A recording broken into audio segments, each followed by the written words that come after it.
Hello friends, आपल्यापैकी बरेच जण म्युच्युअल फंडात इन्व्हेस्टमेंट तर करतात, बट ते ना लॉंग टर्म साठी इन्व्हेस्टेड राहतात किंवा ते मध्येच इन्व्हेस्टमेंट स्टॉप करतात. असं का होतं? कारण आपलं गोलच फिक्स नसतं. दॅट मीन्स आपण जी इन्व्हेस्टमेंट करतोय ती मुलीच्या लग्नासाठी हवी आहे किंवा मुलांच्या शिक्षणासाठी किंवा आपल्याला न्यू कार, न्यू होम किंवा फॉरेन ट्रिप करायची असेल.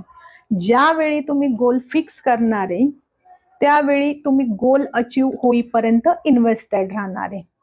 आणि म्युच्युअल फंडात शॉर्ट टर्म मध्ये मे बी जे बेनिफिट्स नाही होणार ते लॉंग टर्म मध्ये नक्कीच होणार आहे. आणि जर तुमचं गोल फिक्स असेल तर तुम्ही लॉंग टर्म साठी इन्व्हेस्टेड असाल आणि तुमचं गोल अचीव करणार आहे. That means to create wealth in mutual fund, to